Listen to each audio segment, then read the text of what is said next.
moving over to the top of the engine, my manual suggests that actually just says to support the engine at this point. So I've got to remove this air duct to be able to do that. It's just a hose clamp here. Another hose clamp. Right down here, you probably won't be able to see this one, but this is the hose clamp that connects to the airbox. Right there. And then I should be able to work this thing out.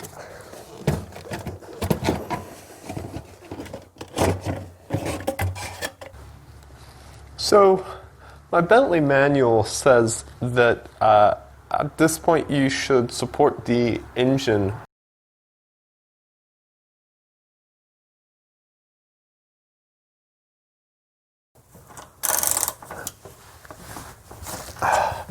So, just using a 15mm socket, just gonna pull these loose.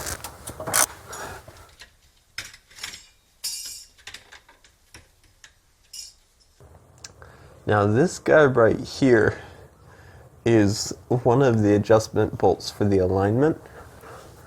So that will definitely get messed up. It's one of the big things that messes up the alignment. Again, I'll try and mark it, but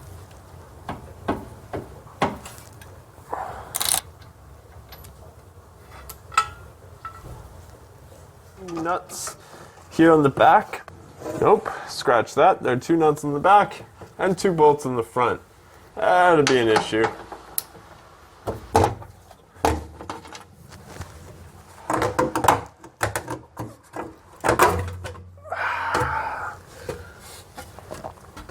Could have been worse. These drop links, they will spin right here because there's a ball joint. So you got to be able to hold them on the back here and then take a 15mm socket to the front.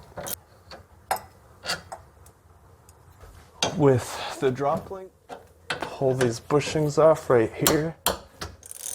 This is a 13mm socket.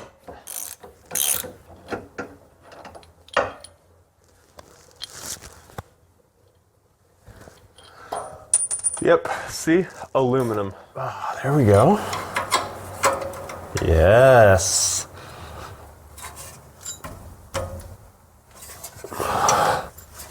Come on. Yeah.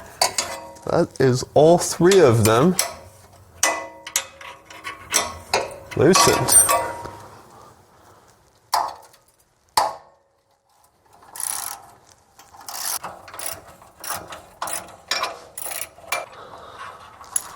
So with this loose, it's supposed to just slide down. Gotta get these 2 off. They seem to also be 13mm bolts. And more importantly, they're not actually rusted.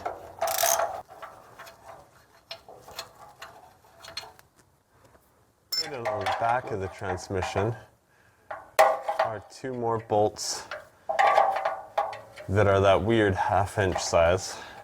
I'm taking them off now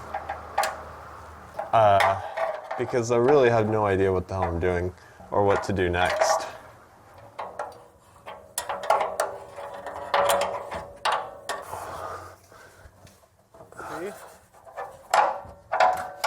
But managed to get in here with the 13mm socket, and I think this will take the whole thing loose. Okay, there we go. 1 down, 1 on the other side. I've removed 2 13mm sized nuts from up top of the transmission. There were studs here and nuts here. I think this whole thing will slide that way and come crashing down on top of me, which is probably not the best way to do it, but I just want this thing out. Hey, all right. Now we're getting somewhere.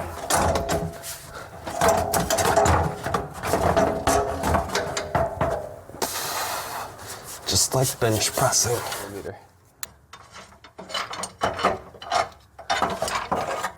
Bolts 2 here, which I've already removed, and 2 up here. They're all 13mm bolts. At this point, I think I'll also disconnect this plug, which I think is the backup light sensor. Just want to disconnect it now before I forget. So I have all 6 of these bolts loose. Now that they're loose, I've taken the parking brake off, and I've put the engine in neutral. So now I can just spin the tire like that very easily and access each one of these. All right, I don't want to let this hang because I believe that can damage the joint. Just gonna wrap some wire around it. With the parking brake back on, I'm gonna go ahead and take the axle nut that I loosened completely off. Now, I should be able to pound out the axle right through here. Knock this out using a pen. Hey, there we go. Okay. Oh, this will give me access to the shift cables. There are 2 13mm nuts. There we go. But I believe some of the earlier transmissions do have a clip that you have to release. So just be aware of that.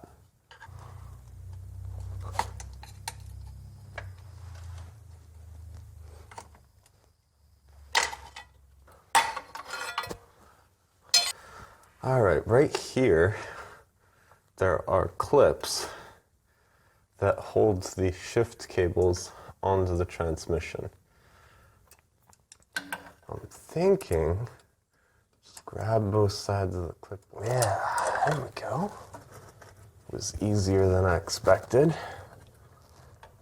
Grab both sides of the clip, pull it out.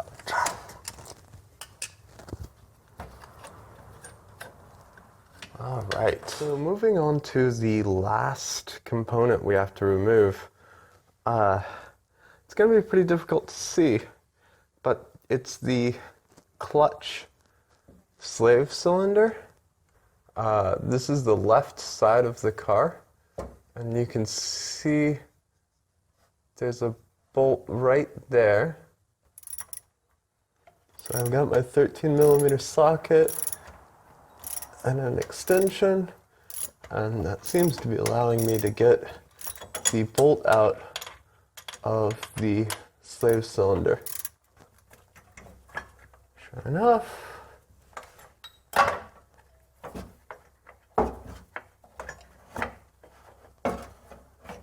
we go. Now, these 2 13mm nuts come off first. I'm going to use a 13mm socket and a 13mm wrench right there on the top because they are bolts. They'll spin if you don't put something up there on the top. Now, when I'm doing this, I'm going to try and sit well clear of the transmission just in case it drops, because that would be horribly bad. In general, you should never trust a jack to hold something, just to lift something. So right now, the jack is holding the transmission, or it will be. Okay, there's the second bolt. Now that I've removed both of these bolts,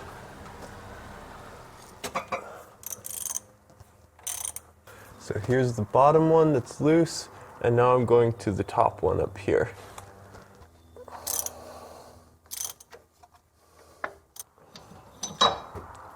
Okay,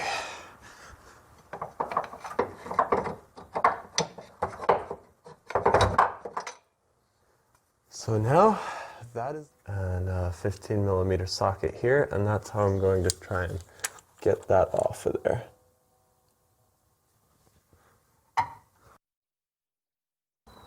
Now the bottommost ones are 15 millimeters, but the ones above are 16, I believe. Slightly larger. Yeah.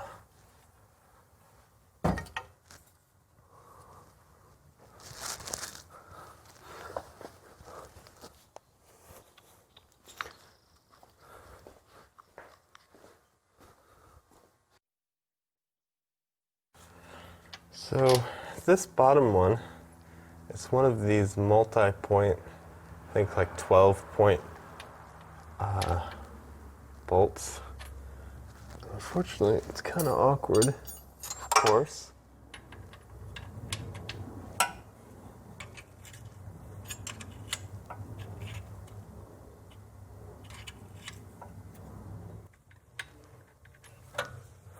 Okay.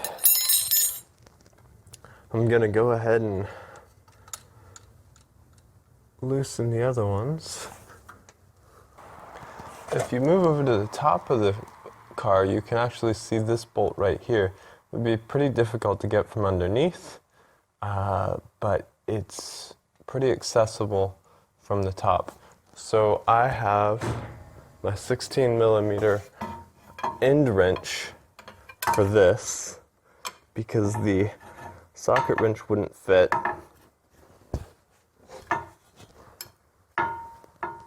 And I've got a bit of a cheater bar.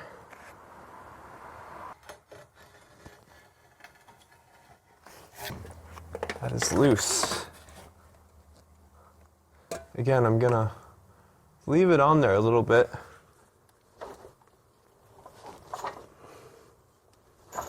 Hey, there we go. Yes.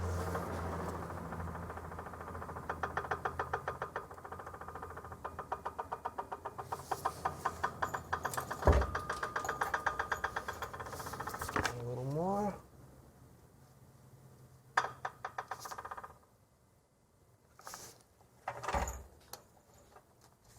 Pull it back. Lower it down. Pull it back. Yes.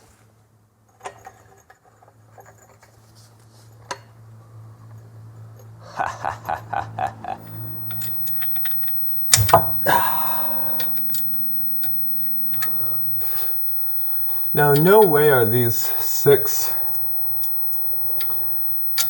pressure plate bolts holding up.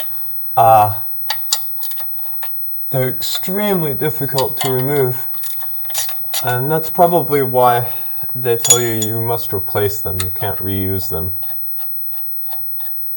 It's obviously a really critical part as well. All the power of your vehicle goes right through this guy.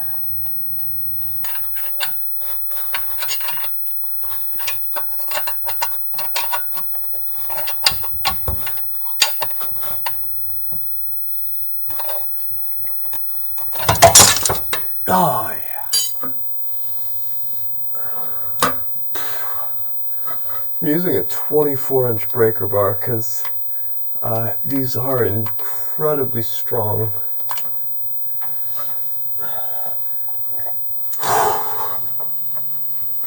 Alright, I've loosened them all in an opposite pattern. Going loosen this, loosen this, loosen this, loosen this. Just kind of working my way around like that. So, I think I got it. Okay. Let's see if I can encourage that a little bit.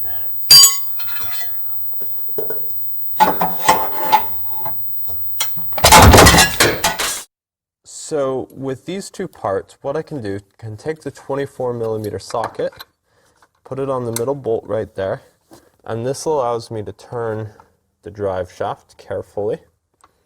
And then the 5/16 drill bit, if you look at the holes on the main drive shaft pulley, most of them are round, but one of them, you probably won't be able to see it, is tear-shaped. Stick your 5/16 drill bit in the tear-shaped one, and what you're going to be doing is you're going to be feeling for a hole. It's not quite at 12 o'clock, so I'm kind of like pushing around to trying to find it. There we go. See how it slides in there? So it's right there. I've got to lock the timing in place in the engine, because if I don't do that, one of the chains could slip a tooth, and if that happens, the whole engine will destroy itself. So, no pressure. On the left side, there are two plugs, one here and one hidden back behind here. We're going to remove those. Just punch a hole in them. Pry them out. There we go. So, I can see the marks lined up here. On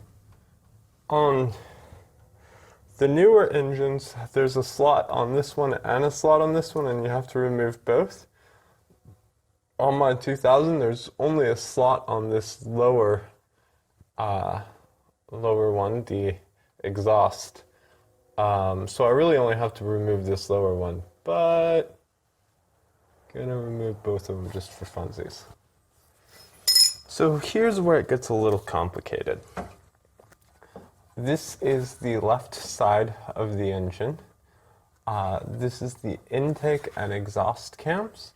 Now the exhaust cam is slotted, and that slot is straight up and down. And I can lock that with a special tool that's very expensive, or I can use the tool that I made right here out of just some regular old iron, which of course is what I'm going to do. On my car, it's a 5-chain engine, which means that the exhaust and intake cams are locked together with a separate chain.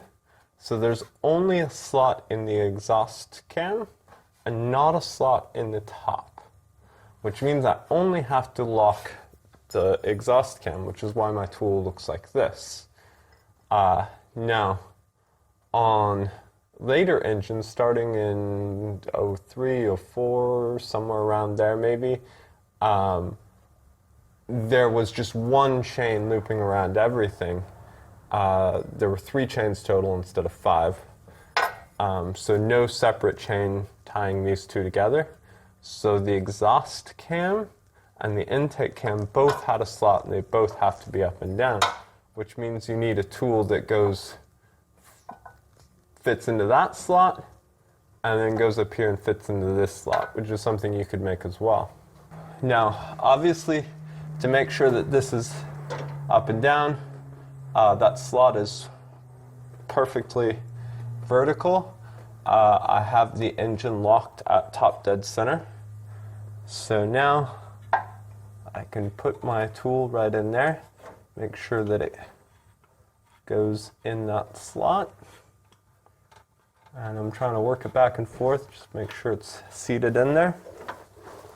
Now I'm going to use one of the bolts from the clutch, because they're the right size.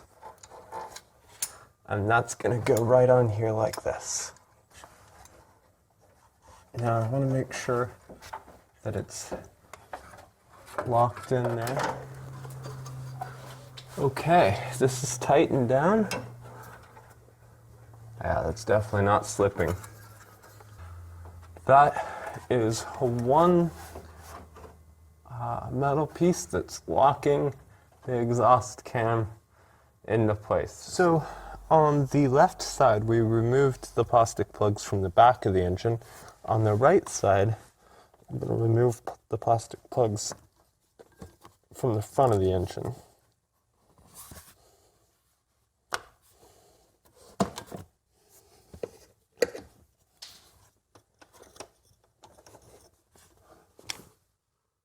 32 millimeter socket. So that comes out. Might be a little bit of oil that comes out, so be prepared. And then a second timing tensioner right over here on the left side. This tensioner goes in like this. Also 32 millimeter socket. There we go. And there's the second timing tensioner. 3 10 millimeter bolts. I'm gonna go ahead and take those loose.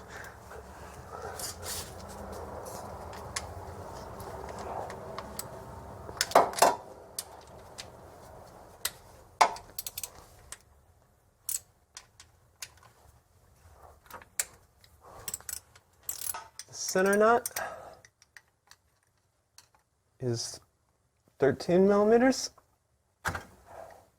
You can break it loose with the socket probably, and then you might have to hold. You should just be able to pry the cover out carefully.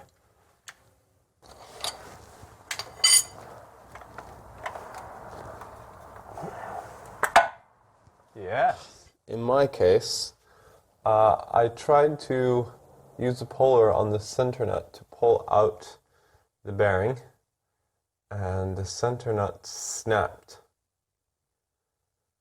Sucks.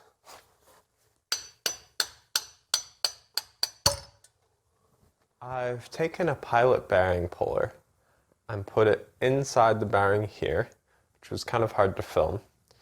Then I'm going to put a section of 2-inch electrical conduit over that, and then screwed this bolt with washers on into the pilot bearing holder. But hopefully this works.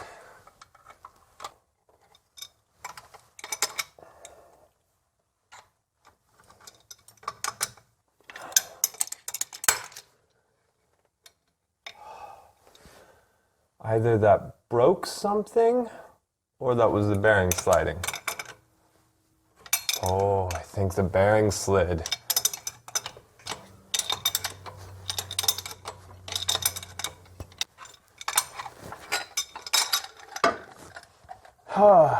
So I have a little magnet here. Should be able to pull out the center stud now. There it is. Piece of cake. I have the IMS bearing in the freezer. So the freezer will make the metal contract slightly. So the bearing will be smaller slightly, and the shaft will be larger slightly, and hopefully this will help me drive the new bearing in.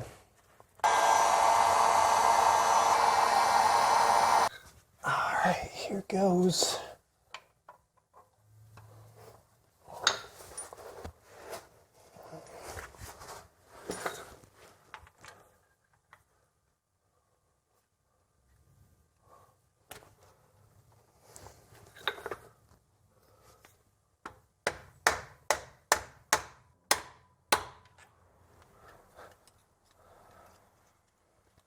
Alright, so I have the new bearing in here, along with a lock ring. So it's time to put the flange on. Now this is also why you need new bolts. These are actually an updated design. They're coated in some micro-encapsulated something that seals the bolt holes as they go in, so the oil doesn't leak through the bolt holes. And of course, in order for any kind of sealing compound or thread locking compound or anything like that, in order for it to work, the surface has to be perfectly clean. So I just went ahead and cleaned out the oil from the bolt holes. Gonna be really careful to get it over the center bolt. I don't want to knock the center bolt back in. I've got a rubber hammer here, and I'm gonna really carefully try and tap this flange in a little bit without knocking the center bolt out.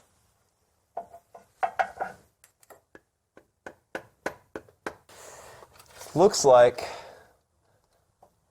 the flange went in there pretty easily, and I think I've got enough thread on here that I can thread on my center bolt. Yeah, there we go.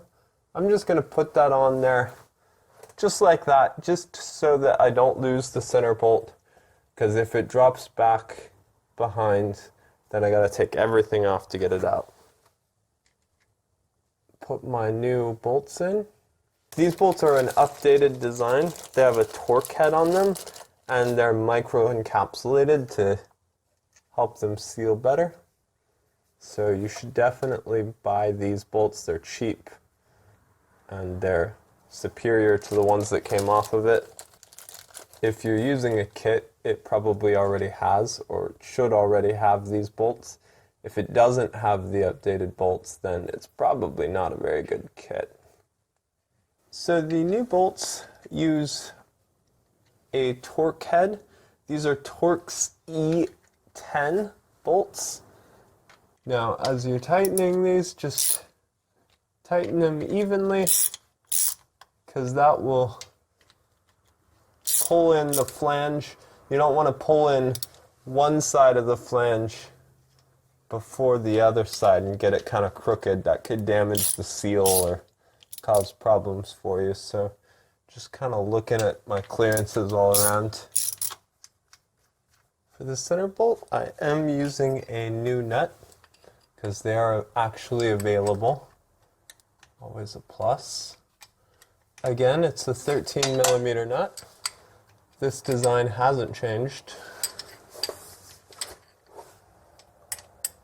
If you have the fortune of a new and upgraded center bolt, then the nut is probably different, so take that for what it's worth. Without the center bolt turning, I do have a flat screwdriver, but I think I can get it without any problems. All right, now, anyway, keep your head clear of the flywheel. The flywheel is a critical part. All your power is going through the flywheel, and these bolts are really highly torqued. So they recommend that you always replace the flywheel bolts when you're replacing the flywheel. So I've got new flywheel bolts, new flywheel. Gonna pop this guy on here.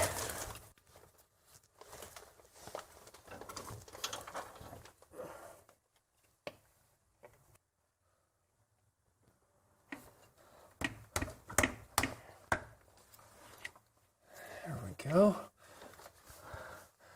Required a little bit of convincing to get on that pen.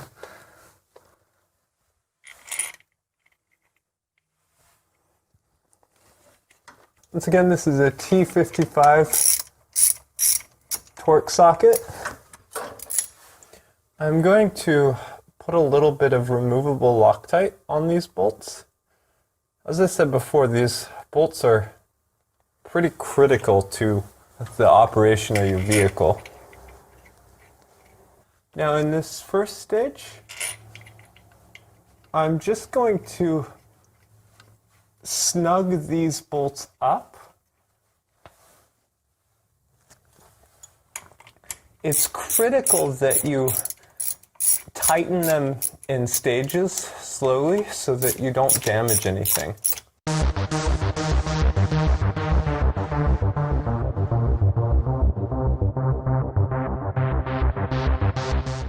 All right, just make sure they're all snug.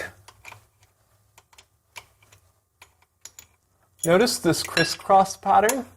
I'm going to use this crisscross pattern the entire time I'm tightening. So I'll snug that up, and then I'll go to the one opposite and snug that up, and then I'll go to this one next, and then the one opposite that. All right, at this point, before I start torquing things, I'm going to lock the flywheel into place. And this time, I am going to do it correctly. Because when I took it off, I didn't really do it right. You can just kind of fashion any kind of chain or strap. So here's one of the bolts that holds the transmission on. Here's one of the old bolts for the pressure plate, and a chain connecting them, and that'll keep the flywheel from rotating. So that's locked in place. I'm going to begin torquing them to 25 Newton meters, but I'm going to do it in stages. I'm not going to torque each bolt to 25 Newton meters. I'm going to start much lower and work up. Now, getting the torque right on these is absolutely critical. So much so that I bought this little torque adapter. It's a digital torque adapter. It's calibrated to be accurate because I don't really like the click style torque wrenches I have. And this is highly accurate and easy to use. So I'm very pleased with this investment. It should allow me to get each of these bolts dead on. And they need to be because they spin at high speeds and hold a lot of force. So, first stage, I think I'll torque to about 12 Newton meters. And I'm using the same crisscross pattern. Okay, they all have about 12 Newton meters.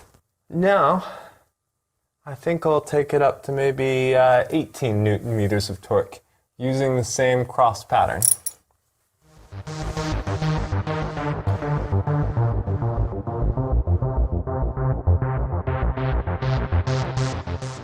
Okay, everyone's got 18 Newton meters. I think it's fine to take it all the way up to 25 Newton meters.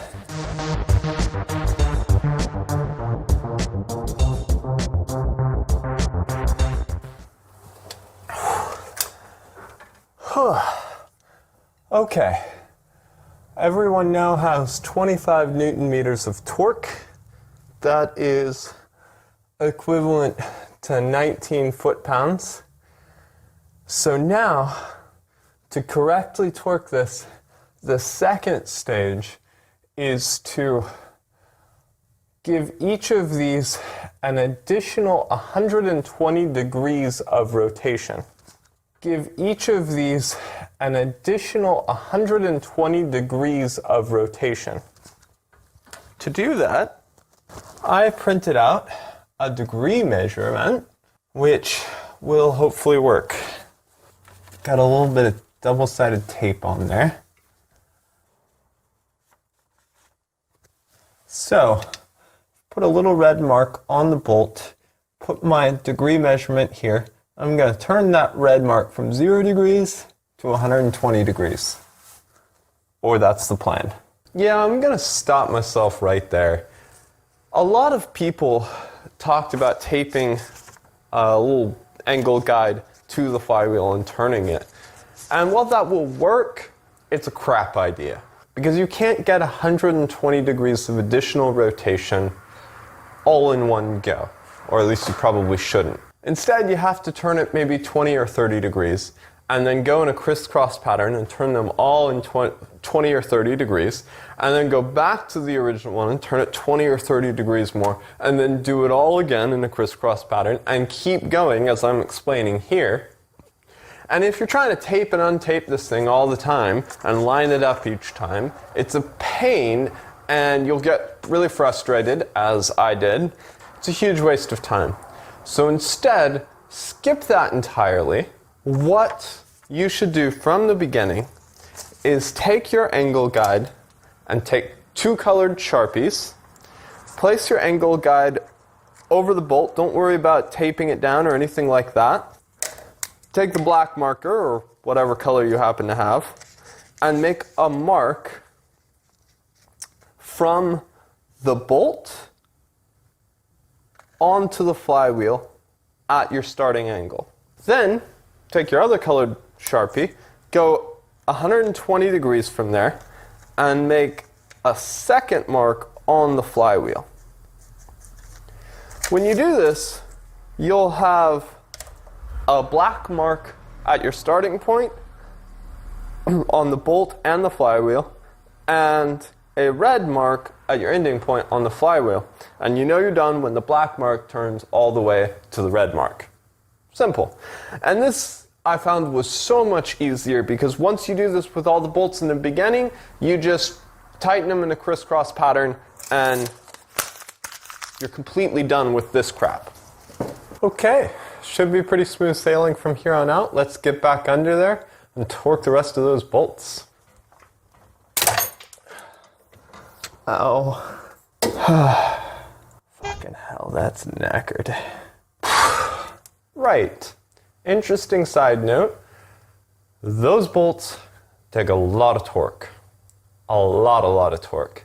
I had kind of a cheap torque socket, and the amount of torque that it takes to give those bolts 120 degrees of extra rotation actually twisted my torque socket and was painful, as you saw.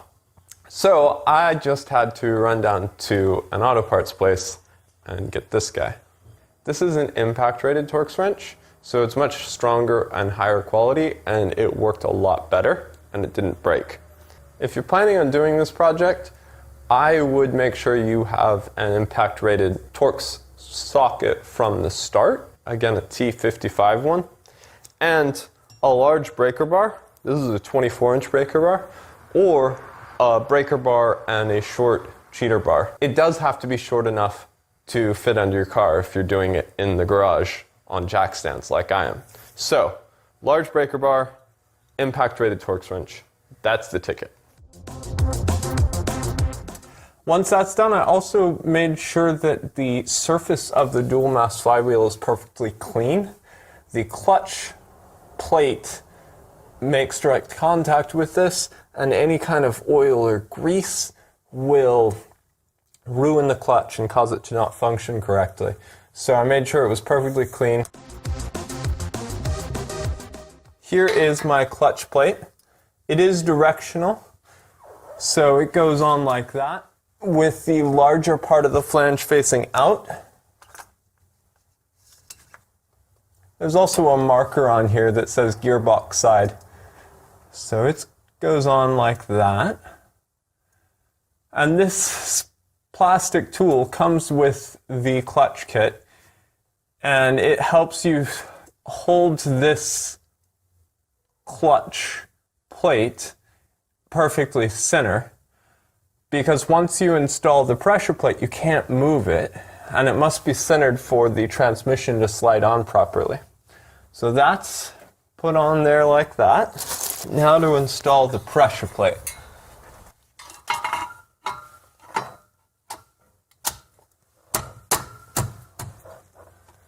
Okay, there are 3 studs, so make sure you get those on there. This is centered, everything looks good. So now to install the bolts. These are also bolts like the flywheel that must be replaced. You have to use new bolts when you do this. These bolts are torqued a lot. I have a ton of torque on them, and they're extremely critical, so they must be replaced every time.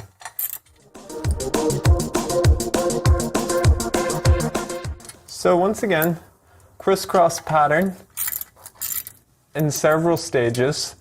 First stage, just kind of getting things snug. Okay, all bolts are snugged down. Now it's time to start torquing them. The final torque is going to be 23 Newton meters, but again, I'm going to kind of sneak up on that, maybe 6 or 8 Newton meters of torque, and then 12 or 14, 18, and gradually work my way up to 23 Newton meters.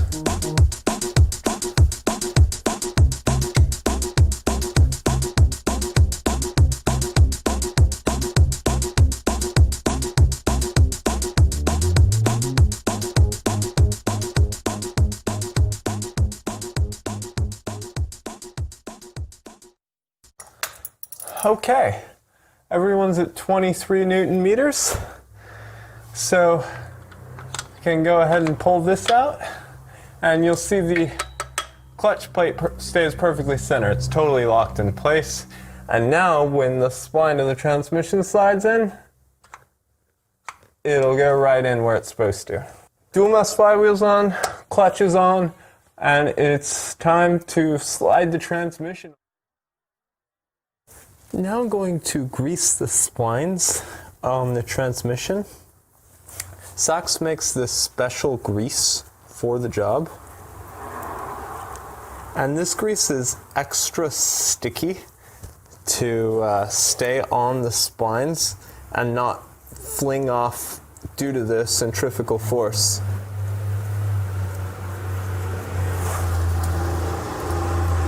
Now, it's very important.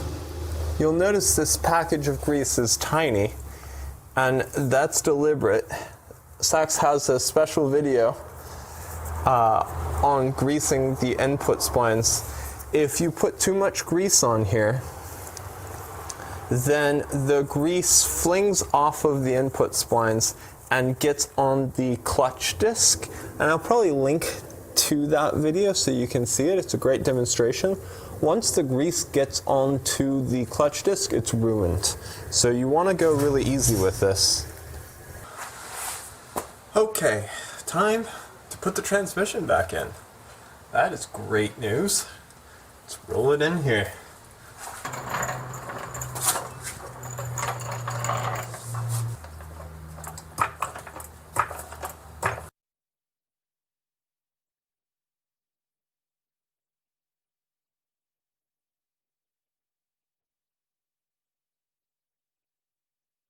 You may notice at this point that I actually install the clutch line incorrectly. So if you watch a little bit later in the video, at some point I figured that out and flipped it around. But just note, don't install it this way.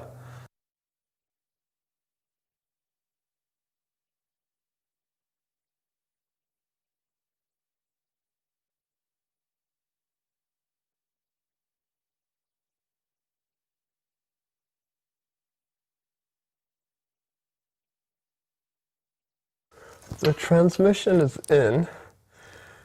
I had to lay on my back and use my feet to basically kick it in because you're supposed to have it like seated on the engine block before you install the bolts. That was a little bit tricky, but it's in. So now it's time to install the transmission mounts.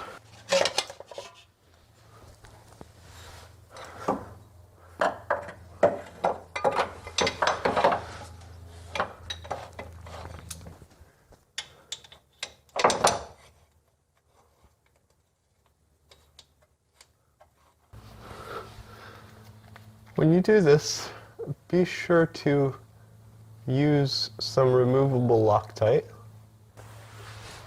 I'm going to install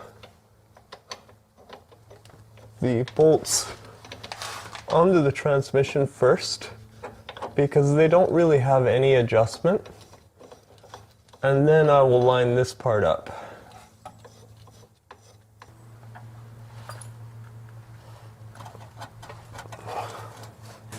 Alright, the brackets are attached to the transmission on both sides, 65 Newton meters of torque, and it's reasonably centered, so now I'm going to put these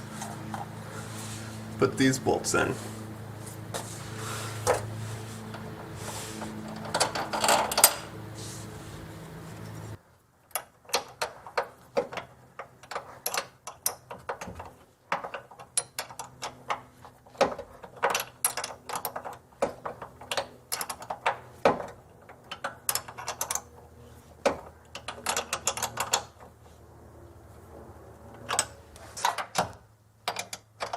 When you're torquing these guys, you only torque these to 23 Newton meters.